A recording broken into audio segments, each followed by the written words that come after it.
할렐루야. 네, 우리 함께 이렇게 인사했으면 좋겠습니다. 샬롬. 네, 서로 옆, 앞뒤 사람들과 또 우리 아이들과 함께 다시 한 번 더 인사하겠습니다. 샬롬. 네, 샬롬. 네, 혹시 여러분들 중에 샬롬이라는 뜻이 어떤 의미인지 알고 있는 친구들이 있습니까? 어른들 말고요.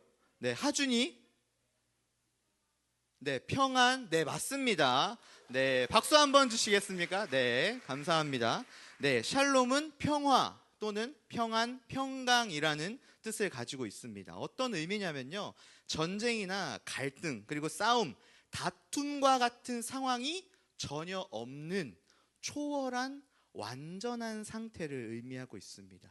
그리고 조금 전에 우리가 서로 인사할 때 뭐라고 인사했습니까? 샬롬이라고 인사했죠.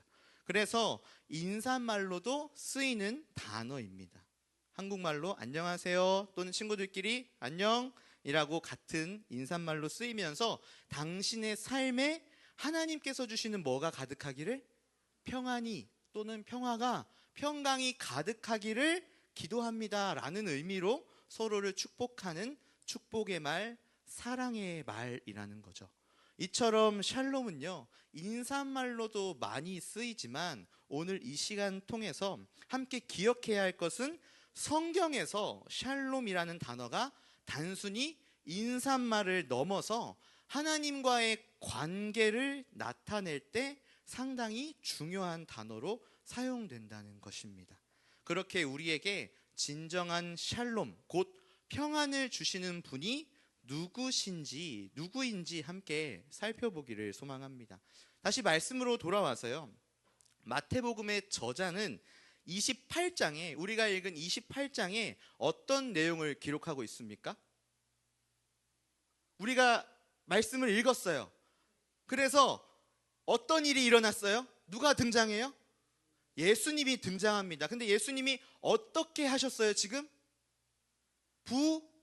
부활하셨습니다. 네, 부활하셨죠. 우리가 읽지 않았지만 27장에서 예수님께서 십자가에 못 박혀 죽으십니다. 그리고 아리마대의 부자 요셉이라는 사람을 통해서 예수님의 시체가 무덤에 들어가게 됩니다. 그리고 대제사장들과 바리새인들의 강한 요청으로 인해서 무덤의 문을 굳게 닫아라 라고 이야기하죠. 그렇게 그 무덤의 문을 경비를 세워서 지키게 했다는 내용이 어디에 기록됐다고요? 27장에 기록되어 있습니다. 이후 28장 본문 1절에 안식일이 다 지나고, 자, 학생들 허리를 펴세요. 허리를 펴세요. 건우가 허리를 펴세요. 좋습니다. 본문 1절에 안식일이 다 지나고 안식 후 첫날이 되려는 새벽, 곧 예수님께서 약속하신, 그 부활을 약속하신 3일째 되는 새벽의 상황이 전개가 된 것입니다. 여러분, 그러면 예수님께서 십자가에 달려 죽으시고 3일 만에 어떻게 하신다 약속하셨어요? 부활하신다고 약속하셨습니다. 다시 말씀을 봅시다. 3일째 되는 새벽에 막달라 마리아와 다른 마리아가 무덤을 보러 갔는데 어떤 일이 일어났죠? 큰 지진이 일어났다고 하죠. 그리고 천사가 와서 굳게 닫았던 돌을 굴려내고 그 위에 앉았다라고 말씀합니다. 이것은 무엇을 의미하냐면 예수님께서 사망의 권세를 이기셨다라는 너무나도 귀한 사실을 이 천사의 모습을 통해서 당당하게 드러내고 있다는 것이죠. 이러한 광경을 본 그 무덤에 있던 사람들은 어떠한 모습이었는지 함께 말씀을 다시 한번 읽어보겠습니다. 28장 4절에서 5절 상반절 말씀인데요, 함께 읽어보겠습니다. 시작. 지키던 자들이 그를 무서워하여 떨며 죽은 사람과 같이 되었더라. 천사가 여자들에게 말하여 이르되 너희는 무서워하지 말라. 아멘. 두 부류의 사람이 등장합니다. 한 부류는 무덤을 지키던 자들, 그리고 나머지 한 부류는 여자들, 곧 성경에 기록되어 있는 무덤을 보러 온 여인들을 이야기하고 있습니다. 당시 큰 지진이나 바람 등과 같은 기이한 현상은 무엇을 의미할까요? 자, 중등부 친구들, 강도사님이 이제 설교를 하면서 이야기를 했었어요. 뭐 큰 지진이 일어나거나 큰 바람이 불거나 정말 불이 꺼지지 않는 현상이 일어났을 때 어떤 현상이라고 이야기를 했을까요? 산사태요. 네. 신현, 곧 하나님께서 임재하시는 현상이라고 이야기를 했습니다. 우리 학생들과 또 우리 모두에게는 하나님께서 망각의 은사를 주셨죠. 잘 까먹는 또 은혜를 주셨기 때문에 오늘 또 한번 깨닫는 겁니다. 아, 이런 거구나. 그렇죠? 그래서 이 큰 지진은 무엇을 의미한다고요? 신현 현상, 하나님께서 임재하심을 나타내는 현상입니다. 이러한 현상을 본 경비들이 어떠합니까? 무서워서 떨었대요. 그렇게 죽은 사람처럼 되었다라고 표현하는데, 이것은 어떤 의미냐면요, 너무 놀라서 그 자리에 움직이지도 못하고 얼어버렸다라는 것을 의미합니다. 약간 이런 거죠. 네, 좀 어땠습니까? 왜 그러시지? 좀 연기가 괜찮았나요? 네, 감사합니다. 갑자기 놀라서 얼어버린 겁니다.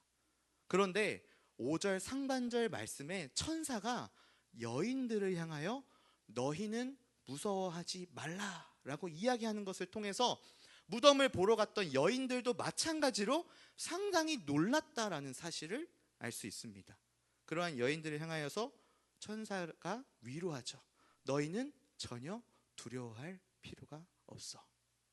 그리고 천사는 예수께서 당신이 약속하신 대로 부활하셨다라는 사실을 전해줍니다. 6절 말씀에 그가 여기 계시지 않고 그가 말씀하시던 대로 살아나셨느니라 라고 말씀합니다. 그렇게 부활하신 예수님께서는 마태복음 26장 32절 말씀에 내가 살아난 후에 너희보다 먼저 갈릴리로 가리라 하신 약속을 이루고자 갈릴리로 가신 사실 또한 천사가 전해주고 있다라는 거예요. 마태복음 28장 8절 말씀을 세번역 성경으로 번역된 말씀을 같이 한번 읽어보겠습니다. 시작. 여자들은 무서움과 큰 기쁨이 엇갈려서 급히 무덤을 떠나 이 소식을 그의 제자들에게 전하려고 달려갔다. 아멘. 전혀 예상치 못한 천사의 등장과 예수님께서 정말로 약속대로 부활하셨다는 사실을 듣게 된 여인들의 감정이 어떻게 바뀌었습니까? 두려움, 무서움에서 큰 기쁨으로 바뀌었다는 것을 볼 수 있습니다. 그리고 급히 무덤을 떠나서 예수님의 부활의 소식, 이 부활의 기쁨을 제자들에게 알리기 위해 달려갔다라고 이야기하는 이 표현도 너무나 사실적으로 드러내고 있습니다. 이런 사실입니다. 여러분, 자, 친구들 들어보세요. 초등부 친구들도 자, 들어보세요. 너무 기쁜 소식이 있어요. 내가 뭔가를 했을 때 이거 반드시 전해야 돼. 그러면 어떻게 해요? 엄마! 아빠! 대박 사건! 하면서 달려가죠. 들어봐. 엄마 잠깐 들어봐봐. 아니 좀 가만 진정하고 얘기해봐. 아니 일단 들어봐. 네, 어린 기종이의 이야기였어요. 그런 상황 가운데 우리가 본문을 읽은 그 9절 말씀에 예수님께서는 부활 이후 처음으로 사망의 권세를 깨뜨리신 승리하신 예수 그리스도 당신의 모습을 사람들에게 나타나신 겁니다. 급히 달려간 그 여인들을 향하여 누가 나타나셨다고요? 예수 그리스도께서 나타나셨어요. 그리고 하신 첫 말씀이 뭐였을까요? 평안하냐 였습니다. 이 말씀에 이중적인 의미가 있습니다. 첫 번째 의미로는 우리가 인사했듯 안녕이라는 헬라식의 인사였지만 다른 한편으로는 큰 기쁨을 의미하고 있습니다. 그래서 직역하면요, 기뻐해라 라는 말씀입니다. 예수님의 이 첫 말씀은 이제 더 이상 너희는 아무 걱정, 근심도 하지 말고 예수 그리스도 당신으로 인해 즐거워하고 기뻐하라는 위로의 말씀이었다는 것입니다.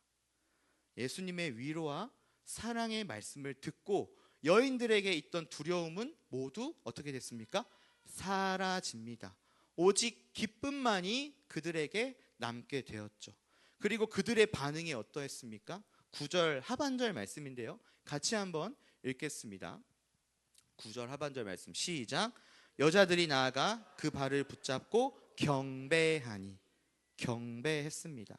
여기서 경배는요, 단순히 인간적인 존경의 표시가 아니라 인간이 신적인 대상에게 경외하는 마음으로 예배하는 것.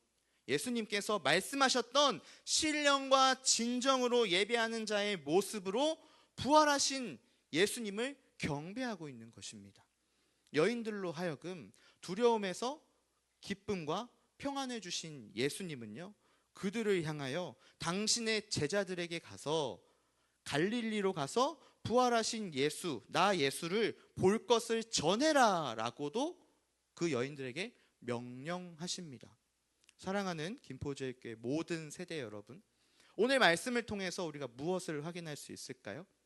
예수 그리스도만이 우리에게 진정한 평안을 주신다는 사실입니다. 말씀을 준비하면서 또 다른 관점으로 성경을 좀 봤습니다. 어떤 관점이었냐면 정말 제자들이나 예수님을 따랐던 모든 사람들이 연약한 존재구나라는 관점이었습니다. 왜냐하면요, 예수님은 십자가에 달리기 전부터 약속하셨습니다. 3일 만에 뭐 하신다고? 부활하실 것이라고. 제자들을 향하여 살아난 후에 너희보다 먼저 갈릴리로 가신다라고 약속하셨습니다. 그런데 제자들의 모습, 또 예수를 따르던 자들의 모습은 어떠했습니까? 정말 예수님께서 하신 약속을 믿지 못한 채 십자가에 달리신 예수를 보고 다 흩어져 버렸습니다. 그렇게 세상 가운데 깊은 절망과 두려움에 빠져버린 것이죠. 동일한 사건을 기록한 누가는요, 누가복음 24장에 부활 사건을 기록하고 13절 이후의 말씀을 통해서 엠마오로 가는 두 사람의 모습을 보여줍니다.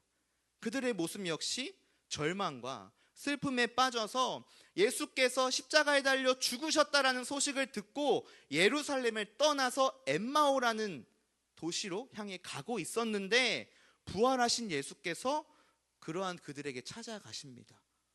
무엇을 이야기하고 있는 걸까요?